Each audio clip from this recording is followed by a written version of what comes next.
So, first off, we want to thank Star for creating and maintaining Helicon, and the Writing Center for supporting us, and for supporting Helicon. And Erin had an announcement she wanted to make. I'm going to let Amy do it because she made the flyer. So, Okay, perfect. So Erin and I are involved with the National Federation of the Blind, the Cache Valley chapter. Erin is our president, I'm our treasurer, and we've been doing a lot of literacy activities. And so for the summer, since we know that Helicon only happens once a month, we were going to try out a new type of activity. We're calling it Prose and Poetry in the Park. And so we're going to meet at local parks and bring something you didn't write, something you've read that's really touched you and moved you, and a snack to share. We'll provide the drinks, and we're just gonna get together and share words that touched us. So we're doing it from like 7 to 8-ish, depending on how long people are there. June 7th, it'll be at Adams Park, July 13th at Merlin Olsen Park, and August 10th at Willow Park. And I have flyers if anyone wants one. Is this live and uncensored? Yes, normal Helicon rules apply. Okay. We are saying though, if you've got children, bring your children. It's the park; they can play. On the playground. So I don't assume the children are going to sit and listen to us read. Okay. Yeah, they'll be off playing and it'll be fine. Maybe send it to me electronically. Okay. Yes, we were going to start. Thank you. Yeah. Okay, please partake of the coffee if you want to, and we'll get started. Diane has warned us that her piece is longer than normal tonight. Prepare for that. Should be. I'll be fast. Should be great. No, just read normal. Okay, so the first three readers we have are Isaac, Lexi, and Diane.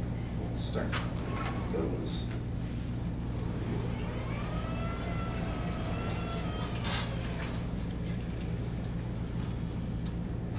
Should I rise up? Yeah. You will rise, Isaac. I will rise. Fight the power. I could Levitate. use the dark side. I will use the force of the wheelchair called hydraulics. All right, silverback. Under my feet, though I have known nothing but cages, I know mountains. Feel thunder, the vibration of rain on broad leaves, the smell of termites underground. Sometimes I can feel the mist. They slap the windows, show their teeth. Even through 3 inches of glass, I smell their reek, carbonated, sugar-infused sacks of meat. I show my teeth, great canines, bite power to puncture still. I rise up, drum my chest, and roar until the room shakes. When I was 5, I stood up in my tiny cage, head inches from the roof, lunged against the bars. The vet with the neat prim coat said I was spirited. If the bars had given way, I'd have shown him. I rush up the branches, hand over hand, until I'm eye level. They bow their legs, shorts ballooning out, clap their hands, again show their teeth. I shake the tree, play the anchor cables like a harp, roar with my lips rolled back, cover the glass with spit. They slap the window again, laugh. They brought me a female, but like me, she had a head full of half memories. Never been the top female, never hid the troop as I foraged. I did not win her, her mother, her sister, her aunts. I did not charge a great gray ape, throw him down, show my teeth. She was never mine, but they watch as if she were, wanting more gorillas from half gorillas. I pound my chest, the faux trunk swings, plaster falls from the ceiling.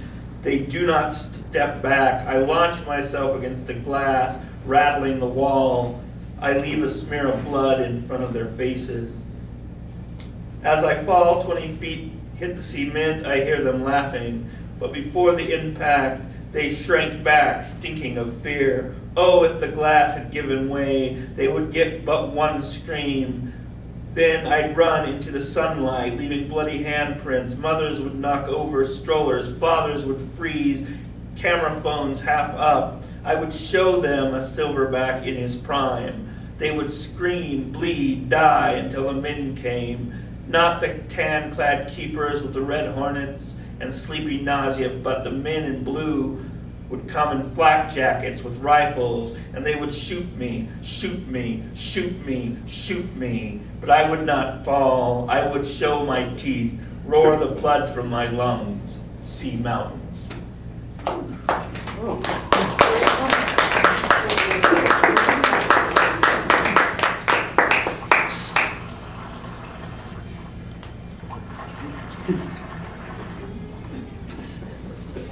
Okay, I'm going to try to read these off my phone, so we'll see how it goes. All right. I'm Lexi, and I'm reading two poems tonight. Let's see, where are they? Okay, the first one is called The Little Mermaid Dissolves, and it's inspired by Hans Christian Andersen's Little Mermaid.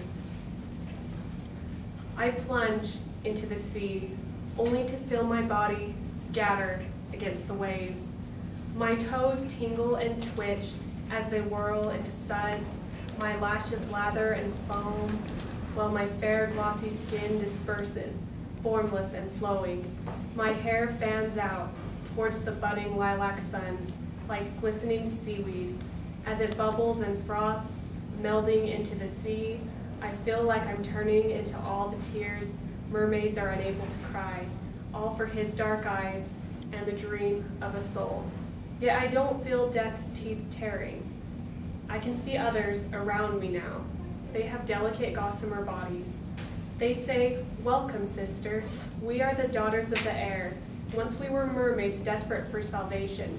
We can now earn immortal souls for helping mankind." I spume and soar atop the sea singing.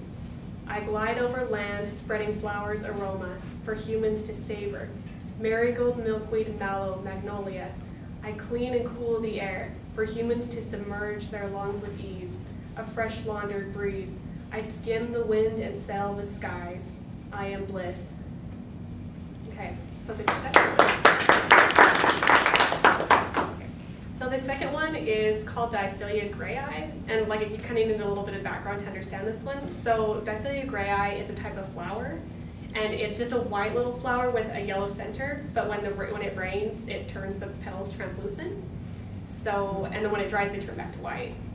So you need to know that. And this is just about a time in my life that was a real turning point for me. Someone was very cruel to me, and it got me thinking about my life and how I wanted to be treated and what I wanted to do. So that's what this is about. They call it the skeleton flower. Its petals change from chalk to crystal when it rains. Melodic droplets wash away the white, leaving transparent fingerprints. 12:01 p.m. You showed me my reflection in a funhouse mirror and told me I was ugly. You soaked me with your scorn. I wilted and hoped you couldn't see through my skin. I think I saw through yours. My exposed arteries were empty, unfulfilled because years ago I hid my dreams, only small brown seeds, in a shoebox under my bed, discarded to please the unpleasable. I saw you drenched and dropping drips. You tried to sprinkle them off on others. So I strung my tears on a necklace to remind me never to let anyone, to remind me never to treat anyone the way you treated yourself. Then I took out that old shoebox from under the bed. I could feel my dreams rattling as I took off the lid. Little yellow hearts that I'd ripped from my core burst from the seeds, and I wound them around my fingers like rings. I've worn them ever since. 2:01 p.m. I dried. My skin was a succulent white, and I promised I would never let anyone tell me who I was again.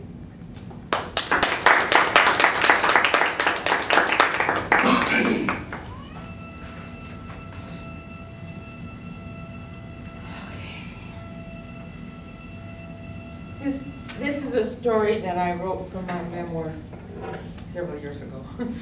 But I have redone it because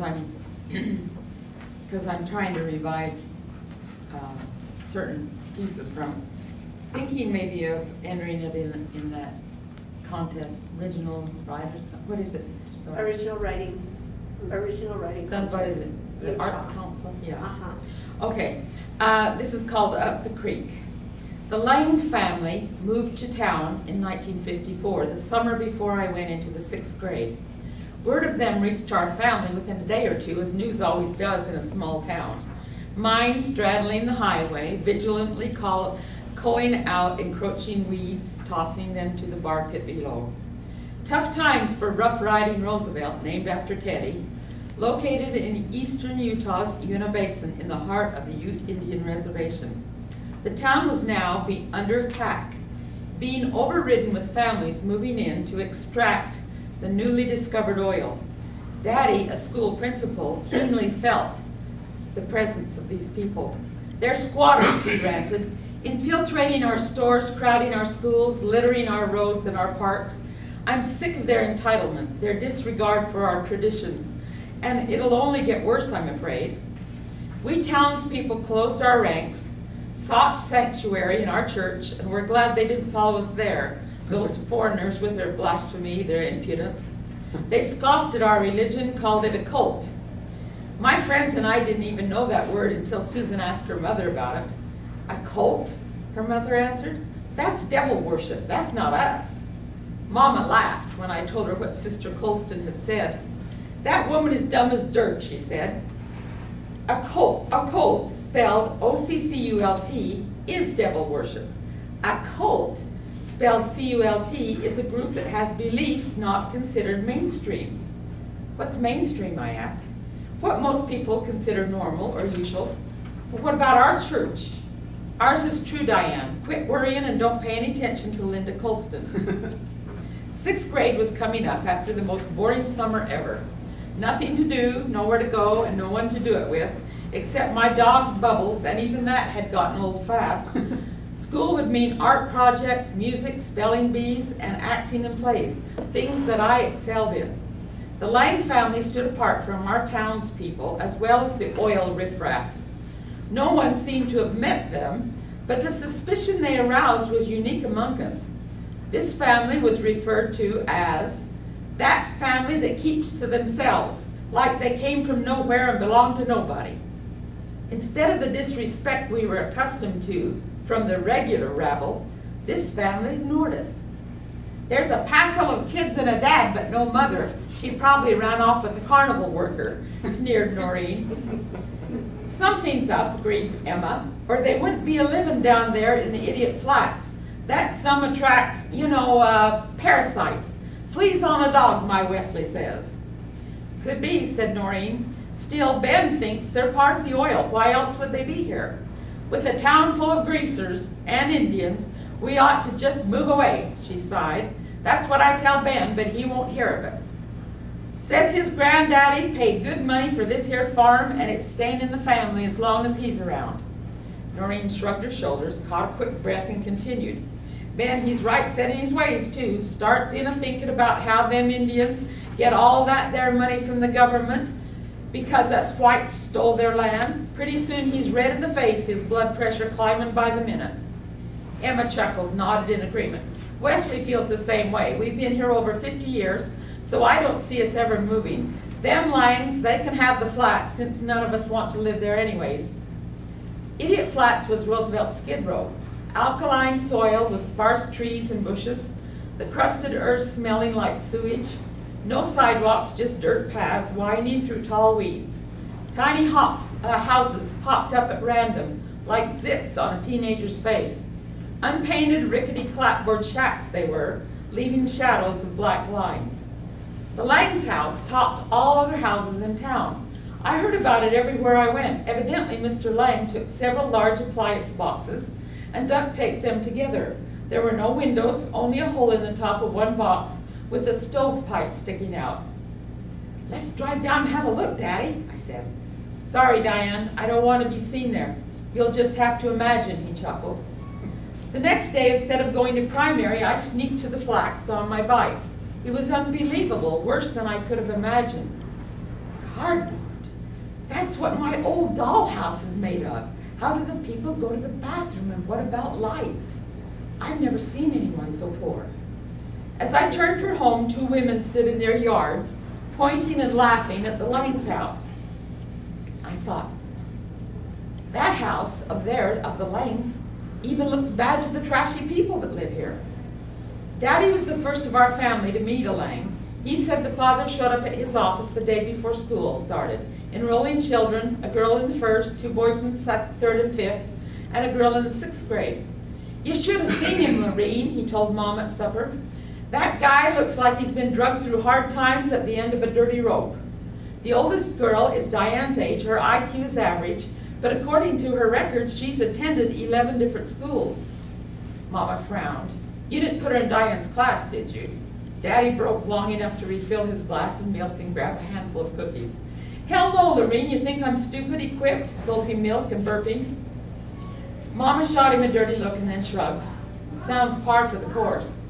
Not exactly, Lorene. This guy isn't belligerent like the others I've dealt with. He doesn't seem to worry about fitting in. And neither do I, she said. This godforsaken town. But Daddy cut her off, slamming his fist on the table. It's no use trying to talk to you about anything, Lorene. The next morning, I met Rose Ellen. She was tall and skinny with a mop of matted dishwater blonde hair that looked as if it had never seen a comb. Her face betrayed a frenzied rage, and below her forehead, etched with dark wrinkles of suspicion, lay eyes of some dark river color. They cast furtive glance, never meeting yours, just pulling at things, sizing up how much pain you could deal.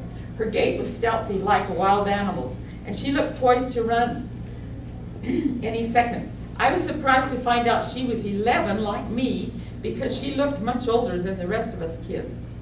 Daddy put her in his 6th grade class. I was in Mr. Nelson's by choice, because I didn't want to have Daddy for a teacher. It was hard enough having him be principal. Every time I accomplished anything, instead of saying I did good, people said, well, you know, she's the principal's daughter.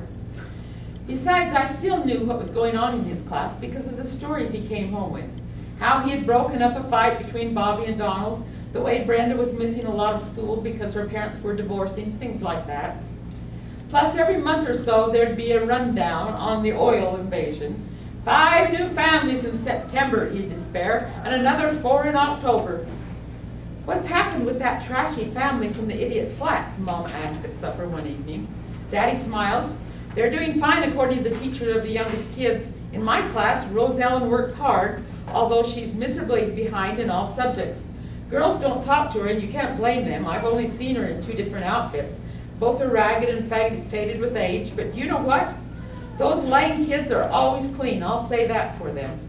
Mama shrugged and went into her bedroom. She'd stay there till morning. Daddy'd go to his second job, bookkeeping for the Northern Gas and Appliance Company on the east edge of town.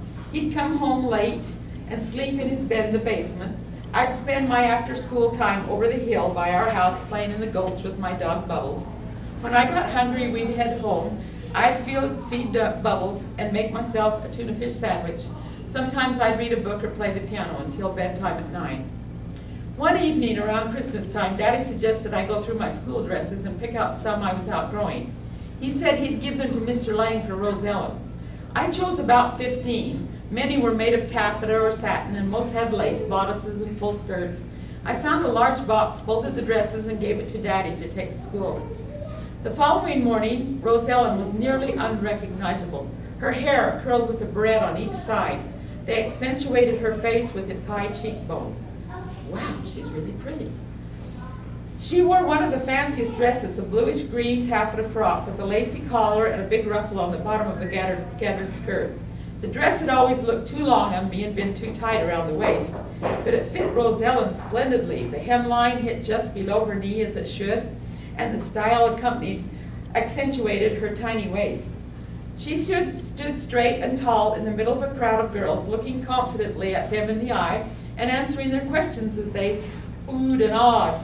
As I moved in the circle, she smiled widely. You look really pretty in my dress, Rose Ellen. What do you mean your dress? Asked Jenna. That's my dress she's got on. I shrugged. Daddy told me to give her some dresses I don't like anymore. He said her family was poor, so they'd probably be happy to get them. Rose Ellen's face fell as she gasped air, heavy as wet felt. Jill and Rachel gave me angry looks. Other girls simply walked away. The bell rang and I headed for class across the hall. When I got to the door, I looked back and saw Rose Ellen walking slowly toward the front door of the school, head down and shoulders hunched. I shouldn't have said that, it just slipped out. Oh well, it's done now. She'll get over it. In class, we identified nouns and verbs, and I, being good at that, forgot about Rose Ellen. The next day, I spotted her at recess, standing alone on the playground, dressed in her ragged clothes. I hurried into the other direction. After lunch, Daddy cornered me in the hall and angrily told me to get home right after school.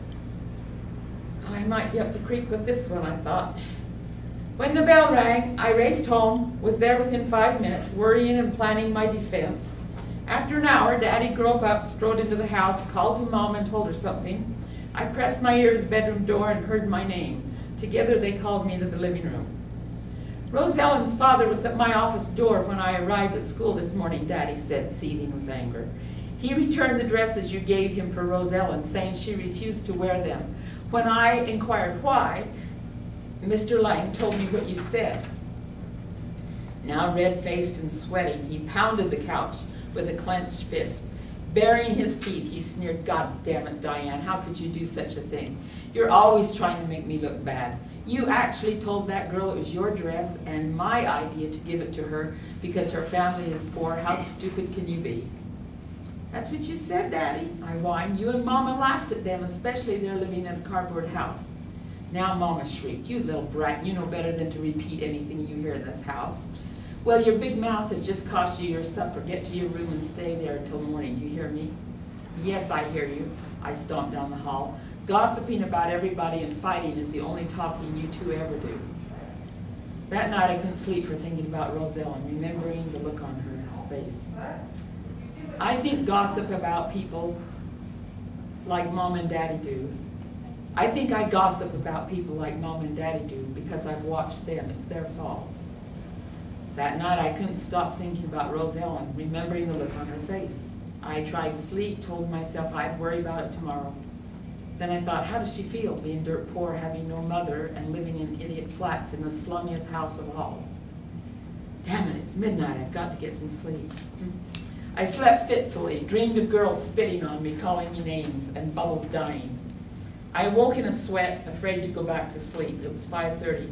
That's when I decided, I'm not going to be like Mom and Daddy anymore. It's not Rose Ellen's fault her family is like it is. I don't know why they're poor, and I don't even care. I got up at 7, made toast, and took it to my bedroom to get ready for school. I wrote a letter to Rose Ellen then, apologizing for what I'd said. Stuffing it into an envelope, I wrote her name on the outside and hurried to school. By 8, I was waiting at the door of her class. Seeing her minutes later, I said hello, but she wouldn't look at me and kept on walking. I caught up with her and stuffed the letter on top of a book she carried. To my dismay, I saw her toss my letter into the wastebasket as she entered the room. I've really hurt her, I thought. I found her at lunchtime. "Please take back the dresses, Rose Ellen. I'm so sorry." She wouldn't look at me and shook her head about the dresses. I gave up and slunk away to class. The next day I found her and started a one-sided conversation. When the bell rang, I told her I'd see her tomorrow. She nodded slightly. For the next 3 months, I pursued her every day and began an uneasy friendship. I worked furiously to get her to laugh and usually failed, but she sometimes nodded or smiled at something I said, and once when the bell rang, she grabbed my hand as we parted. Getting her to talk was nearly impossible. I remembered Daddy telling Mama that she had attended many different schools. I thought, how lucky she is. I've only gone to one school and it's Daddy's. He watches everything I do, picks my teachers and who's in my class, and when I break the tiniest rule, like skipping stairs or running in the hall, someone reports me to him. "What places have you lived, Rose Ellen?" I asked. My dad says I was born in California and lived in 3 different towns. I can't remember that, of course. When I was 6, we moved to Denver, Colorado, and I started 1st grade, but then we moved again, first to Rifle and then to Rangeley. "Where did you go to kindergarten?" "I didn't." "Where else did you live?" I asked. "Well, there was Wyoming. We lived in Casper nearly the whole school year. That's when I was in the 3rd grade. It was really fun. Then there were 2 Green River places, one in Wyoming and one in Utah." She hesitated, frowned, said softly, "There were a couple more places and then we moved here." "I've only lived in Roosevelt," I complained, hoping to engage her in conversation again. She nodded, stood, and quietly walked toward the door of the school. I wondered, why has she quit talking about where she lived? I hope she's not upset at me. But later in the year, Rose Allen told me how she and her 3 younger siblings slept together on the floor, keeping each other warm. She talked of jokes they played on each other and games they made up, where they acted out stories about kings and castles, things like that. A wave of jealousy passed over me as it did when I saw my dress fit her better than it ever fit me. She surprised me one day with an invitation about a month later. "Maybe you could come to my house, Diane. We'll play school. You can be the teacher, and Brent and I can be the principal because he's so nice like your dad. Kenneth, Eileen, and I will be the pupils. We can use the back of some of my old assignments, and there's a couple of pencils around the house somewhere, or we can just make believe we have stuff. That's what we usually do," she said. I thought, it'll never happen. She says Daddy's nice, but that's at school. I wasn't really surprised to hear her talk favorably about Daddy. Many times when he and I went somewhere, former students would approach him and say what a good teacher he was and how he'd influenced their lives. I decided to invite Rose Ellen to my house when summer came. I've got 2 months to figure it out, I thought. Maybe an afternoon when Daddy's gone and Mom's in her bedroom, we can take Bubbles and go to the Gulch to explore. If that doesn't work, I'll meet her downtown somewhere. Daddy's used to her, but Mama might treat her bad. We only saw each other at school after that, but I planned to have her come to the house when summer came. That gave me a month to tell Mom and Daddy about us. Maybe a summer afternoon, I thought, when Daddy's gone and Mom's in her bedroom. If that doesn't happen, I'll just meet her somewhere. One afternoon, Rose Ellen told me how she and her brother, one afternoon, Rose Ellen finally confided into me about her mother, how she had gotten cancer and died 2 years earlier. She openly cried, sobbing, "She was my best friend and we did everything together." I put my arm around her shoulders and cried with her, wondering, if Mama died, would I be heartbroken like Rose Ellen? School ended for the summer. We said goodbye, but agreed to meet in 2 weeks at 3 o'clock in Roosevelt City Park. That's when I'll invite her to the house, I thought. I counted down the days and was at the park a half hour early. She was nowhere to be seen. At 2:30, I headed for the Idiot Flats. I wonder what's happened to her. Hopefully she's just forgotten. The air shuddered with heat, and relief only came in an occasional gusty wind that flattened weeds and swirled dust around my feet like tiny tornadoes. Please God, Rose Ellen's my friend. Then I was there. The cardboard house lay in a heap. A young barefoot boy in ragged overalls and no shirt walked by carrying some dirty pop bottles. I asked him, "Did the Langs move away?" "About a week ago, I guess," he said. "I wonder where they went." He shrugged, made a crooked smile. "My dad says good riddance to bad rubbish. He don't know how they even live there," the kid said, snickering at the refuse. "It was just a great big box."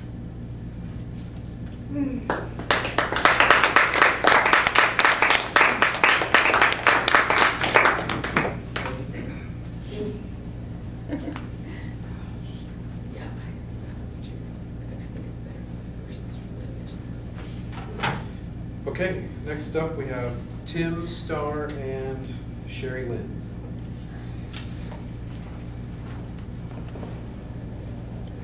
Oh, can I get the camera turned off for this? Yep.